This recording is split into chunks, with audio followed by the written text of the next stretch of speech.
Hello and welcome to the fourth episode of Jam in the Print Room. I'm Andy McGuinness from SEDO Large Format Solutions, and I'm joined by my wonderful co-hosts Matt Hanley from M2 Search and Jack Gocher from Ion Display. We're also joined by a very special guest today. That's Phil McMullin from Epson. How are you, Phil? Good morning, Andy. Yeah, all very good. Bright and breezy for a Monday morning. Morning, Jack. Morning, Phil. Hi, gents. Absolutely. How was everyone's month?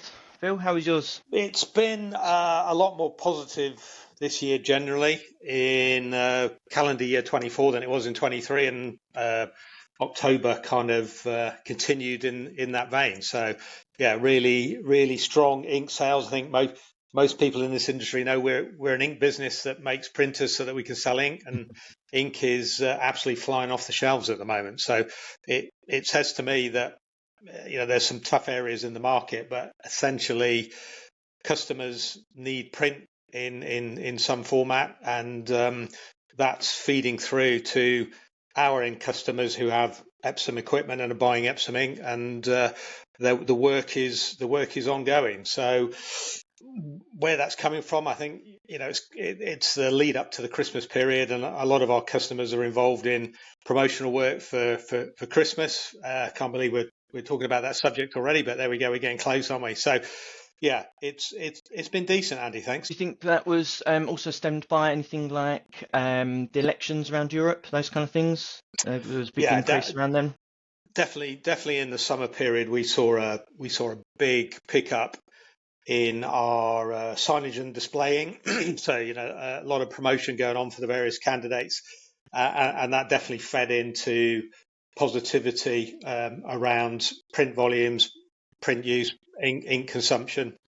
And then you've got specific markets like printed vehicle wraps are going really well, and that our feeling is, talking to the some of the converters, that during COVID, a lot of the big fleets got extended.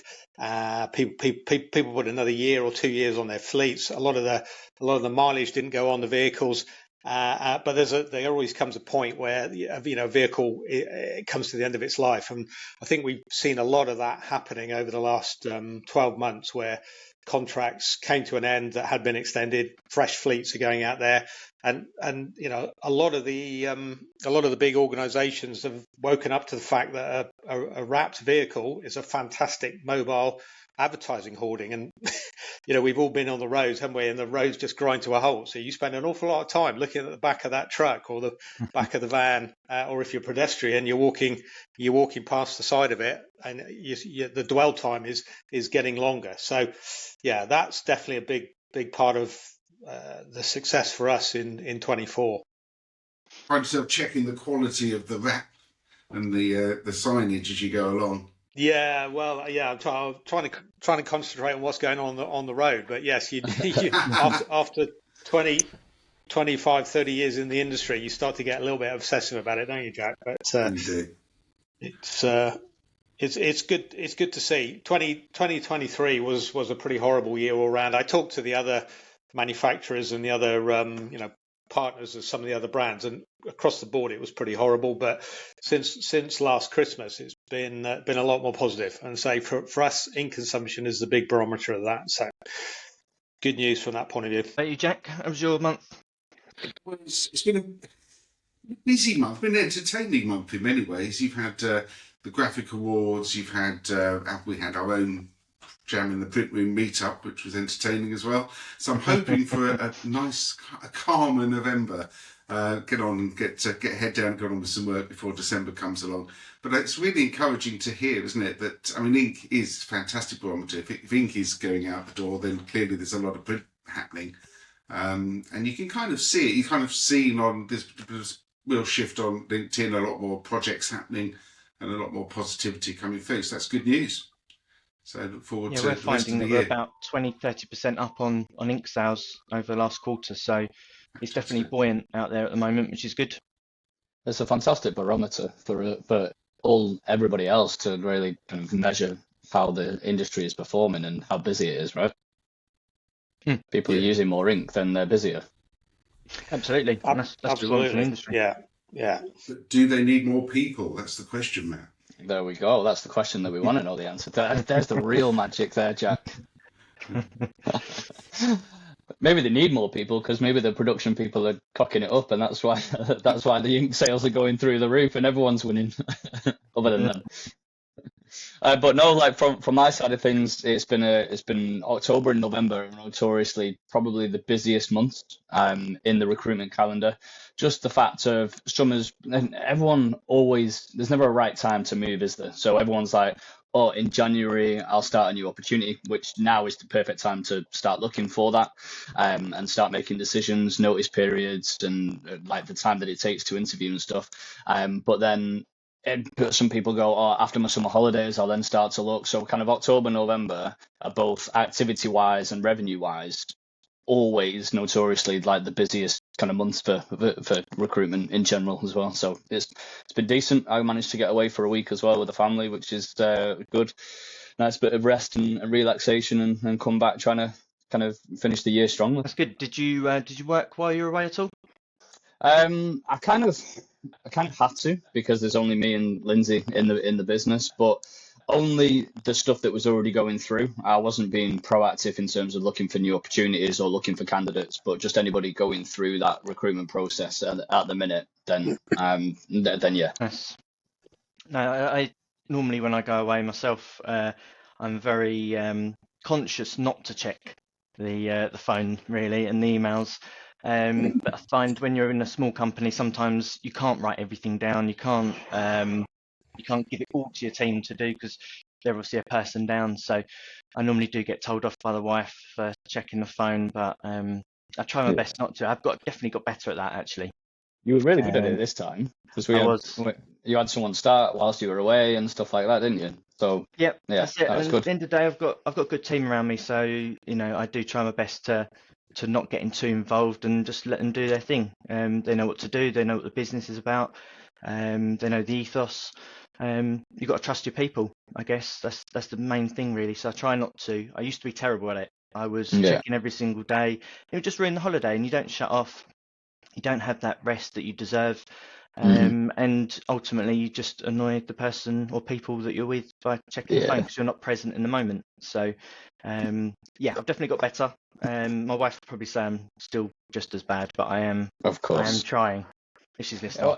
It's slightly different with me. Obviously, my wife works in my business, so she understands that for us to be on holiday, I have to graft and get us there, type of thing. So, or we do. So a quick kind of half an hour, kind of on emails in the morning whilst the kids are still sleeping or whatever. But like I say, I made a conscious decision this year to not proactively do stuff and just like chill and just look after the people that were going through the processes. How about you, Phil? When you go away, do you check the phone? Yes, that's a really good question, and it all depends on what kind of where we are in a particular cycle with the business. Generally speaking, corporate world, there should be people that you can leave in charge of the ship whilst you're away and not worry about it. And we've been rebuilding our team over the last 18 months, so it's been a little bit more difficult when it comes to some of the bigger decisions that Japan asks us to do on a regular basis in terms of hitting numbers and hitting budgets. But my plan certainly is to offload to the team totally and switch off. But if we're in the cycle of either a really tough time like we were in 2023, then you can't really switch off because there's always a drama that you've got to deal with, and you've got to make sure that you're not leaving a new team in the lurch when you're away.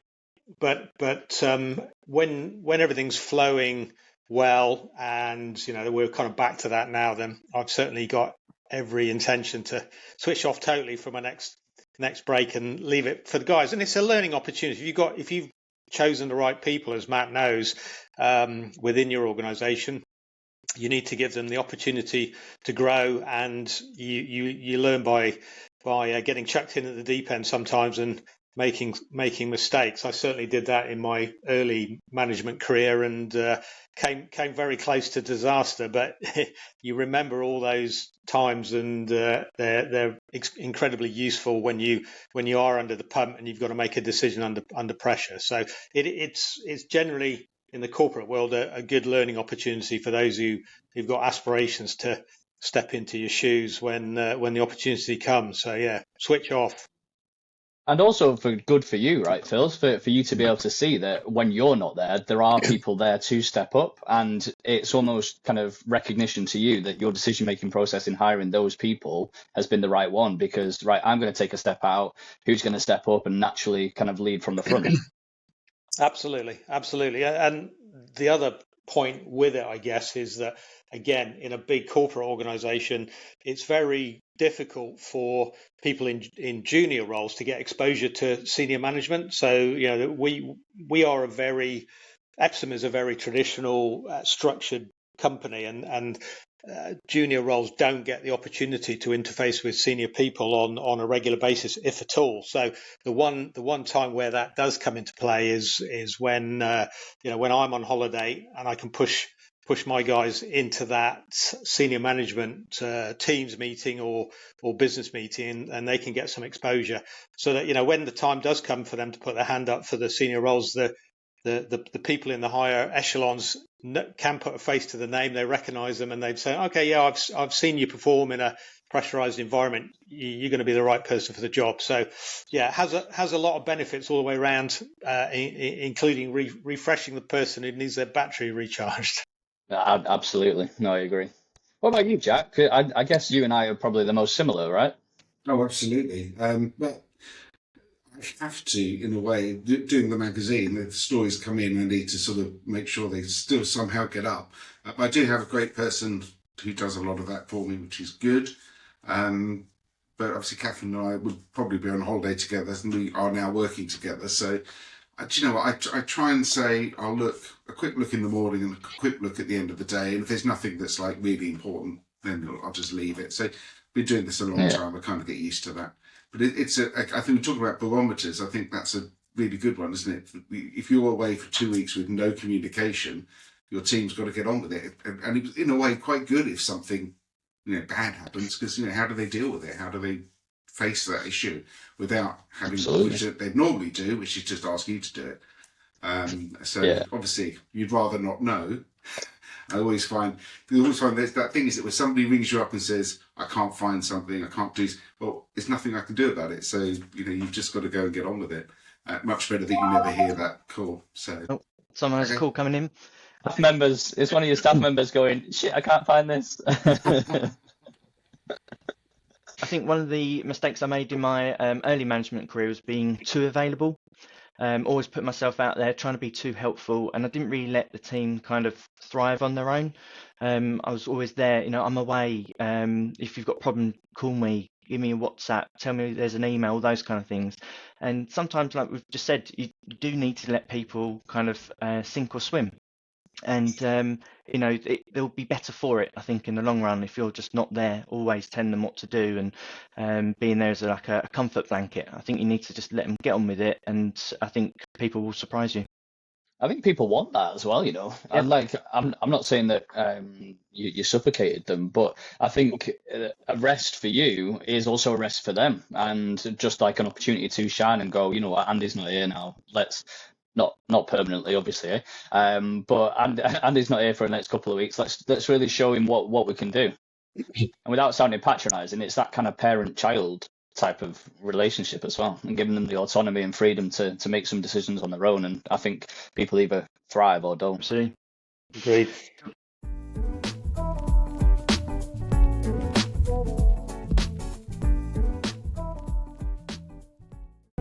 So when you were away, Matt, and obviously the last time we spoke, you were in a different location. You're in the office. Now you're in the garden room.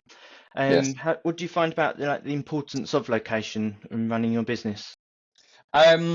Obviously, for me, I can do it from wherever I am in the world. It's a phone and a stable internet connection. The rest is just purely down to me and conversations and human interaction. It's obviously a little bit harder if you've got equipment and you're actually trying to produce things. But for me, yeah, I think I'm going to be doing more and more of this because my kind of immediate ambition of the business is not to grow massively in scale, and it's just about to continue to do the right things with the right people at the right time. So whether or not I'm based in my shed with windows, or in an office, or on holiday in Italy or whatever, it doesn't matter where I am, as long as I'm prepared to put in the graft. But totally different for you two, and then Jack's probably similar to myself as well. We are digital nomads. Yeah, absolutely. So yeah, I mean, I don't need to. I need to be around people. I know it's ironic being sat in my garden, but very often I'll go and work from the gym or a Costa, or just around people, or a kind of a co-working kind of environment. I've been known to work in customers' offices before as well. Big shout out to Nate there. But yeah, for me, that human interaction is important. But it doesn't matter where I'm operating from to do the job. Someone different would be obviously Phil. You've got printers, demonstrations, those kind of things. How are you guys finding it at Epson? Well, me personally, I'm very old school, and for me, face to face is everything. I just feel that the human interaction is key, and it's really key for my own mental health. I found over the years. I live in Somerset, but I work in Hertfordshire, and I leave Somerset on a Monday and I try to get back on a Thursday. And the reason I do it is that the Epsom office historically has been an incredibly vibrant, dynamic, and innovative place, filled with people of different skill sets, different ideas, different ambitions, different ages. That's for me, as I get to the wrong end of the age spectrum, mixing with young people who've got different ideas and can really embrace technology, their modern technology, and get the best out of it, for me is really important. So that's why I spend a lot of time away from home. And over COVID, everybody had to be at home, and I found it quite detrimental to my mental health not to be able to physically mix with people. So I've continued to, in the 11 years I've been at Epsom, continue to make that journey up the M4 every week, and I really get a lot out of being in the office and mixing with people face to face. It's also part of our culture as a Japanese organization that face-to-face meetings are something that the Japanese have always been very keen on. So that's how it all started off for me when I first joined. We've moved much more to flexible working now, and my team is a sales team, so we're based all around the country. So we've always been a flexible working team, with the exception of myself, who's been in the office. And the other reason I like to be in the office, if you're trying to get something done, being able to sit on the edge of someone's desk and say, right, let's sort this out now. Let's not spend hours chasing each other on the phone. Let's not do hours of email tennis backwards and forwards. You don't get the question quite right the first time, so you got another email question, and things can drag on for hours, if not days. And I really hate that. I love to sit in front of someone and say, right, we've got 10 minutes. Let's just nail the whole thing now and get it done, and when we move on. Unfortunately, when other people aren't in the office, that then becomes quite difficult. I'm sitting in the office with my headphones on, talking to somebody who's not in the office, which can get frustrating. But the other thing that concerns me massively, I've got two sons in their 20s who are also in sales. They're in IT sales, and I've encouraged them in their career when they've been starting off, is just get your backside into the office and make sure the senior people can actually physically see you, because if they don't, you're invisible. And so that's worked really well for them. Their peers were maybe going in the office 2-3 times a week. They were going in 4 or 5 times a week. And in the short period they've been in their careers, 2 or 3 years, they've really seen the benefit of that. And I do worry with the whole mental health crisis that we seem to have now with younger people in particular. It's not just younger people, but it seems to be specifically them that suffer. Is if you're locked in your bedsit 24 hours a day because you're working from home, and then you're playing your Xbox in the evening, that is not going to be good for your confidence and not good for your development in my view. So I think we've got to be very careful as a human race about how much we disconnect people from that physical presence of being in the office. I know people love to avoid the commute, and they love to be able to take the dog for a walk and pick the kids up, but it's there's a balance between that and actually being present, physically present. Matt was talking about being physically present on your holiday and being completely attached. But I think the same thing is really important for the office as well. And that innovation, because you can book a team or a Zooms meeting, but you physically, you have to book it or you have to make that intention. Whereas that conversation you have at the water cooler or the coffee machine, which is just random, somebody you bump into, for me, that's where the random ideas, innovation sparks come from. And I think you can see that now with some of the tech companies. Zoom is telling people to be in the office 3 days a week. They make their living on people working remotely, and yet they think 3 days a week is a good idea to be in the office. So for me, that's a really good barometer of where things should be. Finding there were obviously more of your team not in the office, as you say, so that whole thing is diluting anyway. I mean, my youngest is in that boat you've just mentioned with your lads, but he's doing a programming role, so he goes into the office 2 days a week. I feel like that at the start of your career you should be there amongst your peers, but of course his peers are all over the world anyway because of the nature of the job. So they do a morning Zoom call in the office with the rest of his team, but he does still enjoy going in and seeing other people in other departments. So I think you're right, just encouraging, certainly in the early part of your career, to sort of build the confidence and contacts. And to stop you spending the whole day in your house, slightly, I can see it's really tough. Yeah. I mean, for me, I find if I'm working, sort of doing something where I'm writing or concentrating, I can work anywhere. Noise around me is all fine. I block it out. If I haven't got something to do, if I go to a coffee shop like Matt might, I'll just chat to people around because I find it difficult to talk on the phone around other people that are around. I feel it's a difficult thing, partly because I don't hear so well, and if there's background noise, I can't hear the phone. But it's and we each to their own. But a bit like you, I do sometimes go into client offices and work from there, just because it's nice to be around people. No, absolutely, and from a recruitment perspective as well. So anybody that is trying to bring staff into their business, from a candidate's kind of viewpoint, there's always three main things that people look for, and that's progression, location, as to if I'm in the office, how far am I going to be commuting, and it's normally 45 minutes to an hour, and then obviously salary. And I think it's great that people have that flexibility and that, you want to drop the kids off or you've got nativity or whatever, and that understanding, absolutely. But I think for a manufacturing environment, you should want to be there. Like if it's a sales role, then go out and see your customers. But when you're not out and about, then I think it's really important that you're in the office and you're not just a name on the end of an email, like Phil was saying. Have that physical presence. And when you're pushing your work through production, then all of a sudden you've got that relationship and interaction and ability to kind of persuade and get things through.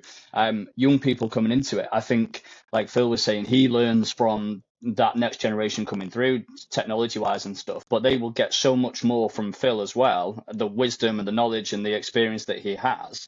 And you should act as a sponge to those people around you. And I totally agree as well about being seen by the kind of hierarchy. I think that's probably the most important thing in your early career.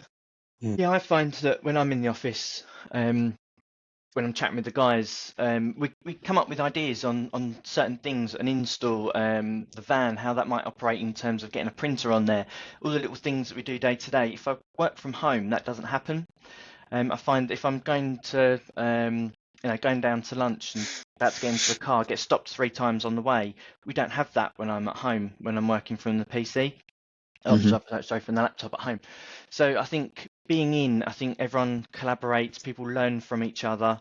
I prefer coming into the office. I hate working from home. I have too many interruptions, just from myself really. I'm quite bad at just sitting there doing nothing. And I find if I'm in the office, I actually do what I'm meant to be doing. I'm in work. There's that kind of separation between home and work. Which I think during COVID, that obviously turned it all on its head. I had to get used to that. 5 days from home. I didn't really enjoy it because I found that I was working even longer than what I normally do. And we didn't really kind of follow up on virtual demos. that was one of the things that I thought might have taken off after COVID. I don't think people do many of those. And when we have done those, what we have found is that people then want to come in for a physical demo anyway. So it kind of wasted an hour or two doing a virtual demo when you could have just done it 2 weeks earlier and come in for the proper demo. Yeah. That's one of the things I That could found. be a thing about the print industry, though, isn't it? I mean, if you're selling software, you can do a virtual demo easily. Absolutely. You print, you need to touch it and see it being made, really, as much as anything. I always eat a shed load more when I'm working from home as well. I don't know if anybody else raised the fridge as well. So your food bill goes up, and so does your weight. That's why I've moved back out to into the outhouse. 25 years of working at home. I know, absolutely. Terrible. Yeah, if it's there, if it's on the desk or it's in the cupboard and it gets eaten, if it's not, then it's fine. You don't miss it, but it's very strange. So for everybody's health and weight, get back into the office. Yeah.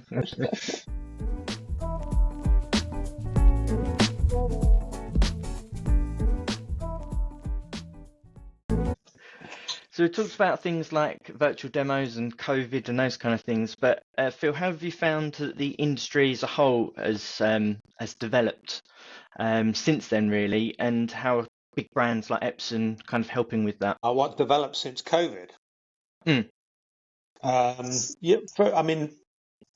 For us, it's been we're involved in a lot of different sectors of the print industry, which for us is a great place to be, because if one particular area is struggling or is down a bit, then we're generally up in a different area. The big trend that was developing before COVID was personalization and customization of print products, and personalization in particular. And what we saw during the teeth of COVID was everybody was at home searching for ways to celebrate grandma's 90th birthday, or getting pictures of the dogs printed up on a canvas to stick on the wall, personalized wallpaper, because everybody was decorating their houses with the furlough money that they had. They couldn't spend it any other way. So this whole concept of customization and personalization, it went through the roof during COVID. Since we've all been back to the office and the cost of living crisis has bitten everybody, then that's definitely come off the boil a little bit, but the concept of it is still pretty strong. And again, if I talk to my young sons, they're all obsessed with brands. They want the latest trainers from the people with the swoosh mark or the stripes or whatever, but if they can get their own personalized color, or they can get their own name or some sort of date printed on them, then they'll quite happily pay a lot more, possibly double for what they would have paid for a standard product. Still want it branded, but with their own personal touch to it. And that's something that we as a manufacturing business have been looking to make the most of and encourage in the industry, because everybody's margins have been squeezed. That's something that is not going to change. Inflation bit into everybody's revenue, everybody's profit margins, and you've got to find ways to get that back. Otherwise, you're not going to be here in a year's time.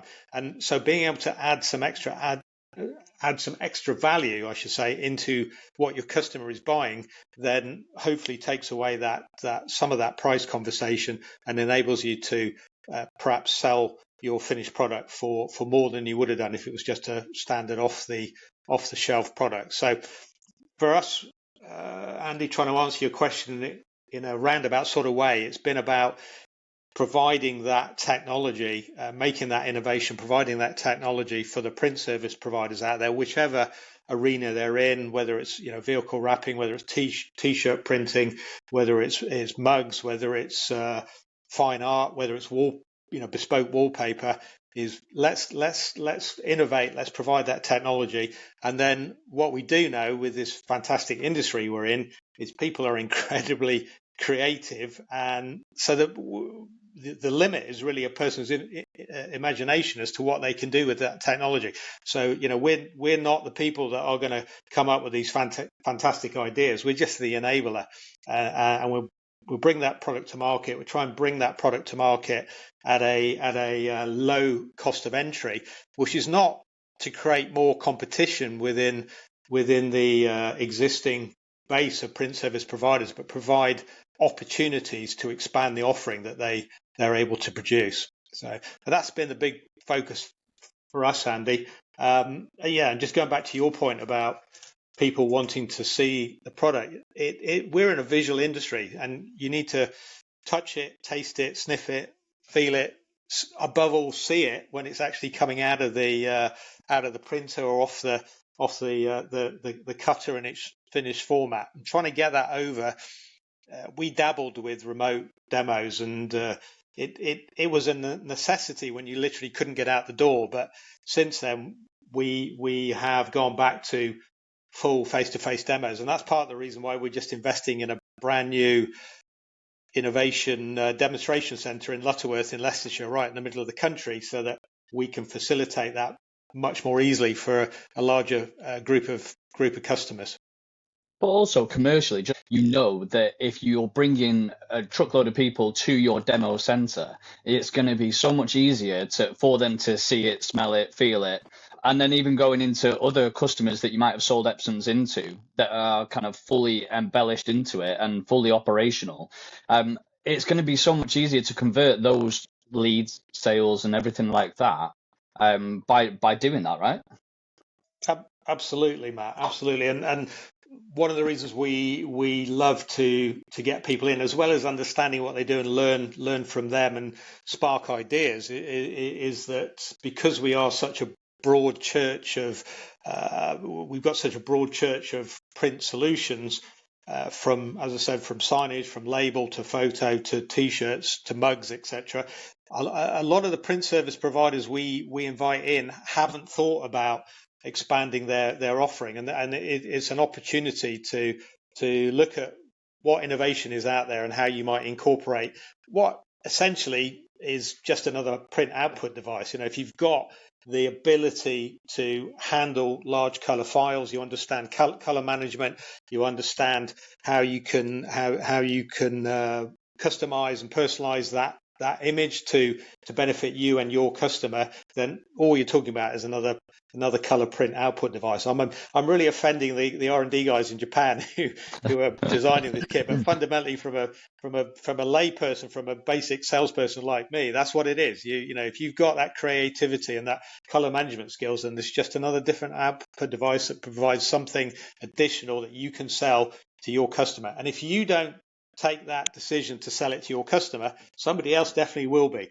And the risk is they will then be looking, well, what else can I do for you? And then you end up on the thin end of the wedge, slippery slope. You start to lose that other business. So we have certainly in the 11 years I've been with at Epson, we've been pushing that concept of put your arms around your customer totally.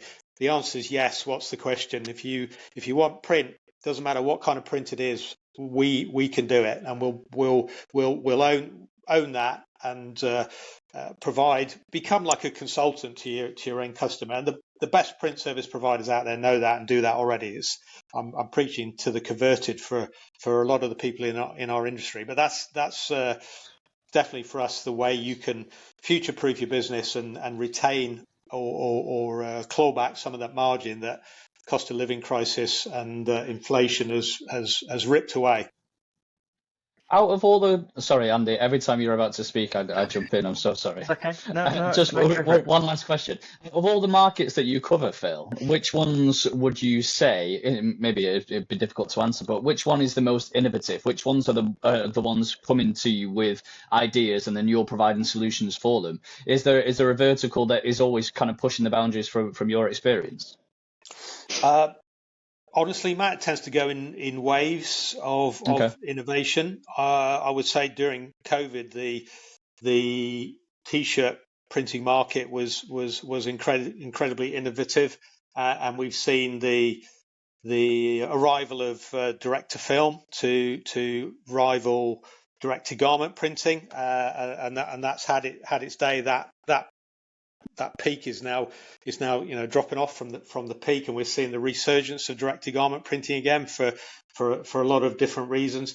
Right now, the next change for us that we're seeing is going to be very much in the signage side of our business. We've got a new product coming down the line, which everybody may have seen, or a lot of people may have seen, from Printing United, and that's just about to hit the UK streets in the new year. So that's for us where the innovation is going to come from next year, is mostly the sign and graphics side, Matt. But it does go up and down; it goes in waves, and you'll see a period of stagnation, and then you'll see a period of innovation. When I started in this industry back in the 80s, we were talking about introducing computerized vinyl cutting for the first time. That was the big innovation. Inkjet didn't exist when inkjet first arrived. Somebody likened it to the bumblebee to me, which I couldn't quite follow. So what do you mean by that exactly? But no one knew. The bumblebee flies, but no one knew how it actually really worked. And inkjet printing was a bit like that in the early days. It worked somehow, but no one really understood. I'm really pleased to say right now, we understand how it works now, and so this is where the extra innovation in reducing, keeping print quality really high, reducing running costs, improving reliability, and just taking all the pain away from the print service providers, so they can concentrate on the creative side and concentrate on selling their output for the highest value that they can sell it for. Take the pain away, give someone that opportunity to do what their customer wants and make it really super easy. Yeah, I'm finding that with my customers. I'm finding that with my customers as well, actually. That they're doing consultative selling. I think there's been a bit of a shift away from trade printing and that race to the bottom, although there's still very much a big place for that. Sure. But I'm finding that most of our customers are now doing that consultative selling, where they're saying to the customer, come on in and have a look at what we can do, and we'll work together to find a great solution for you. We were working with a customer that was printing onto shoeboxes that were personalised, UV with texture, and they worked with the customer. They got them in for a whole day. They charged the customer for that as well, because they're saying that now our printer is out of action for the day. Worked with them and produced files that were very complex, that then they would have to go through that process all over again with someone else. So they've tied the customer and those guys, and made it difficult for other people to get involved, and they charge an absolute premium for it. So I think there's a massive shift to that personalisation, to bespokeness, and away from just, I can do roller banner for 25 quid delivered, which no one's going to make any margin on. So those kind of different products are definitely coming to the fore, I think. I was just thinking about the sign industry as a whole, as opposed to print, because sign covers fabrication, digital signage, electronic signage rather. But it kind of, as an industry, soaks up new technologies and keeps going, because essentially a sign is a sign. And I was just interested to hear what you say, that from Epson's point of view, DTF has reached its peak and going the other way. That your new printer is focused on the sign industry. Is there a specific area of that it's going to enhance, and how's it going to do it? Well, quite possibly we'll leave that to our Epson partners and print service providers and signage graphics companies to decide where it's going to go. We like to think we just provide the tools, and other people then take it on from there. I would say that over recent years, one of the areas that Epson technology has found its niche and really helped our end customers has been in the vehicle wrap market, where it's printed wrap. So you think about your Virgin Media vans that are driving around, Southern Electric vans, all these big fleets of vans where they're doing they're acting as mobile hoarding. So we're really proud to count a lot of those fleet converters as Epson customers. They've joined us over the last generally 2 or 3 years, and we can really see our new print engine sitting in that environment, particularly because of the addition of the green ink now, the extra color coming in and producing a much wider gamut. We're already at 98.3%, I think it is, of the Pantone color gamut, so we're pretty near the maxing out, but this is going to push the gamut even a little bit further, particularly towards the green colors, obviously, and there are quite a few corporate colors that are difficult to hit without that green ink. So we can see the machine being, the printer being very powerful in that environment, and we think that the bigger vehicle wrapping converters are going to be early adopters of that new technology. But we'll see. As I said, we don't make any decisions about where it's going to go. We kind of leave it to our partners and the end customers to decide where they're going to put it and what they're going to use it for. Our aim is just to make it, as I said, as easy as possible and give people the most possible options for the type of media they can put through it. So they're not limited by the printer. They're just limited by their imagination, as I said earlier. I think with some of the printers, particularly EcoSolvent, it's quite a mature market already. Yeah. So the gains are never going to be massive in one particular area. So the speed is never going to be, double what the previous model was, because you can only go so fast before things, can't dry in time. And then you've got, absolutely, Andy. You've got an issue on take-up roller where it all sticking together, all those kind of things. But I think what you have now is that you've got tiny little increases in certain areas. So the color gamut, you're going up 1%, the speed might go up 10%, the ease of use might go up a bit more. So those kind of marginal gains all actually equal a big gain overall. And I think that's where the kind of the trend is, because like I say, you can't just make it 100%, because we've gone from 98.2 to 100, so it's not really that much of an increase. So I think that's where everyone's going to start winning, and hopefully Epson, obviously I'm being biased because I sell Epson printers, but I think that's something where Epson will win. You're totally right, Andy. And those of you who've been watching Epson for a while know we used to sponsor the Mercedes Formula One racing team, the Mercedes AMG racing team. We're not a sponsor as it stands at the moment, but if you watch the Grand Prix at the weekend, it's been getting exciting again. But the reason we chose Mercedes as a partner was exactly that, Andy. It's that continuous improvement concept. We use a term called Kaizen, which is a Japanese word meaning continuous improvement, and Mercedes and most of the other Formula One car brands do the same thing. They're always looking for that incremental gain, that 0.1%. And if you can get 0.1% across the board, then suddenly you're looking at 5 or 10% improvements. And Mercedes were a great advocate of that, and that's why we partnered with them, because we had the same philosophy and the same ethos in our development, and continue to do so. So it is a mature market, and there's a limit to how many big steps you can make, but let's just keep making that Kaizen improvement, that incremental improvement. And it just makes life better for everybody further down the line. It's the same in your workforce as well. If you can get an extra 1-2% out of everybody in your team, then it's going to absolutely skyrocket. And absolutely, that 1 or 2% per person is not a lot for them individually to take on and develop with. But as a business, that then 1 or 2% kind of turns into, 100% more? Don't know, but just look at what you've got and get more from what you have. Yeah, you're right, Matt.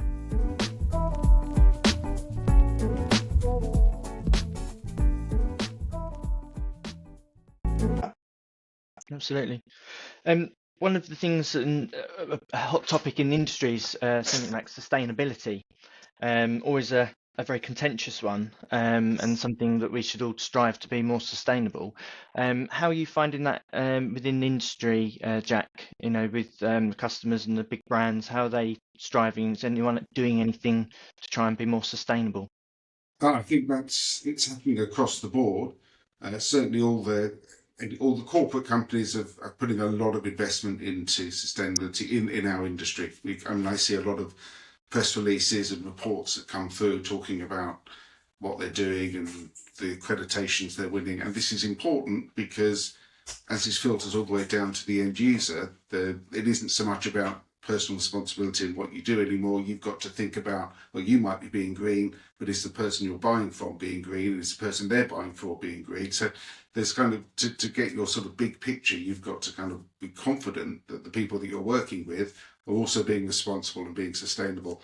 The really hard part from a sort of a journalistic perspective is you've got to check the accuracy of this, and you have to trust that what people are saying is right, but also sometimes in the interpretation of what they're doing, or is that actually a sustainable activity, or is it the terrible greenwashing term that we have to look out for? And I think there were I'm certainly not an expert in this, but there are experts out there to speak to, but it varies. People will always come up with different views, but you do have to kind of say, well, if people are saying they're being sustainable, that's great. But if they're quoting really specific examples about what they're doing and how they're doing it and how they've got to the point where they've done it, where they've, we got a team together, we looked at all these different areas and this is what we came up with, you can kind of feel that they're taking it seriously and working in the right direction. And I've seen that with 2 or 3 big manufacturers that I've been to, particularly on the ink production. I mean, there's so much there to be done. I remember working 30 odd years ago for a big paper company down in Kent, and it wasn't so bad there, but I know that their American counterpart was one of the biggest polluters in America, because basically they would put their stuff through and it would just go in the river and they wouldn't even think about it. Can't do that sort of thing anymore, quite rightly, but it's that kind of understanding of how they continue to develop their product while still being sustainable. Yeah, I think there needs to be a bit more of a push on certain things like waste ink. We find that's part of every printer really. There's always a waste ink element, and a lot of customers come to us and ask, how do we get rid of the waste ink? And there's a couple of ways to do that. One is contacting the local council, but we found that when customers do that, the council don't know themselves how to get rid of that.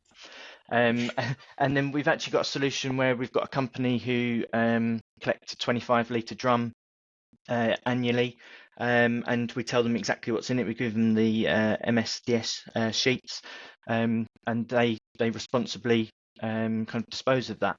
But I think there should be more that we could do in terms of packaging, those kind of things. That's a big one. There's lots of cardboard, there's lots of plastic waste with bubble wrap, those kind of things. But I think also you need to know where to go for those, and we try our best to kind of tell customers, but we can only do so much, I think. Polystyrene's a big one when we've got printers. When we're unpackaging those, the amount of polystyrene waste is inordinate, really. But that's apparently the best way to transport a printer. So we're struggling to kind of get rid of polystyrene. It's a big item, but when it's crushed down, it can be quite small, but it takes up so much volume in a bin and those kind of things. So yeah, it's a very difficult one. How are Epson looking to become more sustainable in the business? I think firstly, Jack's right. People have got different views as to what is sustainable and what isn't. Some of it is extremely obvious. Other parts of it are really complicated. From an Epson corporate point of view, we've just won platinum status from EcoVadis, which puts us in the top 1% of our industry for sustainability. So we've made some great improvements in the way we design and manufacture products. Sustainability has been in our DNA for a long time. We just haven't made a lot of noise about it, and we certainly haven't looked to get ourselves certified up until very recently. So it's really great from our point of view to win that, and that's a lot of complicated stuff going on in the logistics chain in our factories, but it's also pretty simple stuff like in our UK office we've removed all single-use plastic, and so everything is either crockery which goes in the dishwasher, or it's compostable if we're using one-time only products for eating or whatever. And then renewable energy in all the offices as well. So that's kind of the simple stuff, and people can see that quite obviously. The supply chain is a lot more complex and difficult. Fundamentally, using less of everything is what we all need to be doing, and that's something that our product designers have been working on, is using less ink. For instance, if you look at the generation of EcoSolvent, Andy, that you guys have been selling, promoting for us over the last 8 years, the ink consumption was 30% less than the previous generation, and we're looking to see probably not as substantial gains this time. We just talked about incremental gains, but there will be further improvements on that. Likewise, on the photo and fine art market products, the latest generation is using, again, something like 25% less ink to get the same print quality. So that's all moving in the right direction. That might seem a bizarre thing to do from our point of view as a business that makes ink and wants to sell more ink, but we are actively looking to help our customers use less ink. So that's great for the environment, and it's about getting. If you're in the production environment, it's the cost of failure, isn't it? The cost of getting it wrong. If you make a mistake on your print, that's going to go in the bin. So if you can print accurately time and time again and not throw stuff away, then that also is a much more sustainable way to operate. So it goes back to my point previously of making product that is high quality, that is reliable, that doesn't go wrong, and is very easy to use by the operator, so they've got less chance to make errors. And then the final piece for us, if we're talking, Jack was talking about the signage and graphic industry in particular, is making the technology compatible with all the eco-friendly medias that have been produced by the media manufacturers recently. And some of those might have dubious credentials if you look at them, if you look under the hood, but some of them are really great and have really made big steps forward and are very innovative, and the Epson product will give you a top class print result on those media. So it's empowering. What we're trying to do is empower the print service provider to be able to choose the medias that they believe are the more sustainable ones and still get the best result that they can sell to their customer. But it's incredibly complex, and by no means has Epson reached the end game in terms of where we need to be. We've still got a huge amount of work to do to make us more sustainable and to reduce our carbon footprint even further. But with the EcoVadis Platinum rating, we're well on that journey. I think, sorry, Andy, again. I think messaging is really important as well from a recruitment perspective. And let's make sure it's very topical, right? And it's a buzzword, and rightly so. Everybody needs to relook at it. But let's make sure the messaging isn't superficial in terms of, yes, we operate at 99% kind of green status or whatever, or reduced our carbon footprint to this and that. I had a candidate a couple of weeks ago that had kind of made a decision to go to this business because of their sustainability messaging that they do, and then in the little chit chat at the end, they were like, "Oh, so what car do you drive?" And the director of this business was driving a bloody Land Rover Discovery 2-litre diesel thing, and they were banging on about how sustainable as a business they are. And in the end, the candidate decided not to go with them because they felt like it was so contradictory to the messaging that they're putting out there. And I think that's really, really important. I think people are, as candidates and where they want to go and work, they understand and appreciate that sustainability aspect as a huge kind of driving point and USP for them individually if they are green conscious, sustainability kind of conscious as well. So I think if you are going to do it, then don't do it just for the superficial kind of headline visions and wording. I think you have to actually go through with it all as well, because otherwise, what's the point? Is that something the execution? Absolutely. Huh? Is that something generational? You're finding that younger people are, more accommodating of those kind of green ideas. I think so. Everyone? No, I do. I think it's the next generation that are coming through, which is even more important because there's not enough of them coming into the industry as it is. So the ones that are, let's make sure that we're kind of attracting them correctly.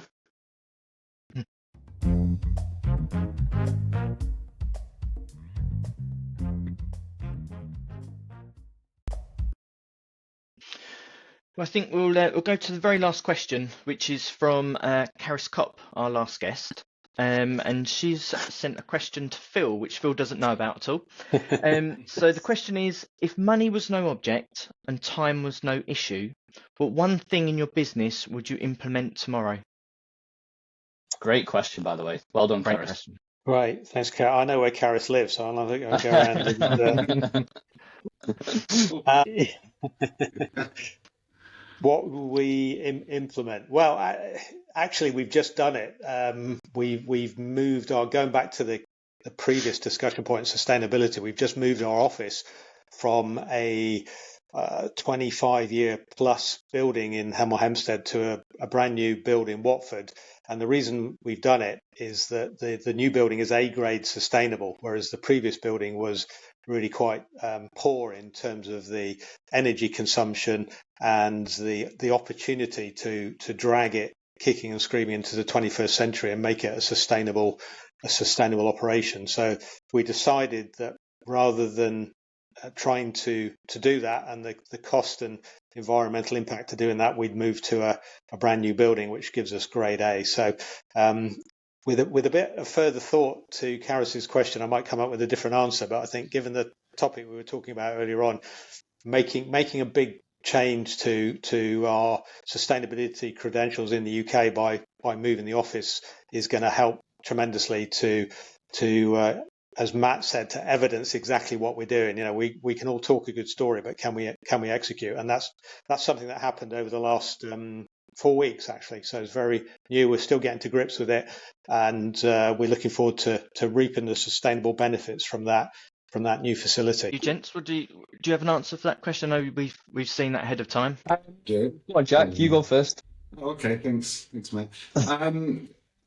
My name is. I think for me, the thing I struggle with, and if I had time and I guess money to get good to it, is just to get a website that actually does what I want it to do properly, to be able to run it right. It sounds really lame, but everything I do is kind of on that website. And it'd be great to have all kinds of other tricks and things that you can do to just make it more sort of multimedia and exciting. And I'm sure it can be done, but if you have the time and money, then that's probably what I'd do. Spent a good few weeks getting that looking amazing. There you go. For me, it's all about kind of interaction and the personal kind of approach of my business for me. So I know the strategy long term, what I want my business to look like, and the kind of areas that I want it to cover. So I think it would be to arrive at that strategy and that plan a lot sooner, and that comes with, I guess, kind of money. So I know the type of people that I would want in the business. I know what I would want them to do and replicate what I've done in my kind of mini niche, but broader across loads of different spectrums within print packaging and signage. So I think for me it would be, if money was no option, or no object, I would just get the checkbook out and go and get the people that I want. Nice. Mine would be a 4-day week. The practicalities of that are horrendous, but yeah, I think being in a 10-person team at the moment, we do get stretched quite a lot. Obviously, that would be stretched even more with the 4-day week, but it would be great. The guys work really hard, long hours, and I think sometimes everyone needs a bit more downtime. So if money was no object, time was no object, then yeah, 4-day week. I know how to give them more time, get more staff. Yeah, that would be great. I need more money for that. That's just to pay your bill. Absolutely. I think that's a good time to wrap it up. Phil, thank you very much. Hope you've enjoyed Brilliant, it. Phil. Thank you. It's been a pleasure. Thanks for the invite, gentlemen. Have a good week. You too. And we'll see you on the next podcast.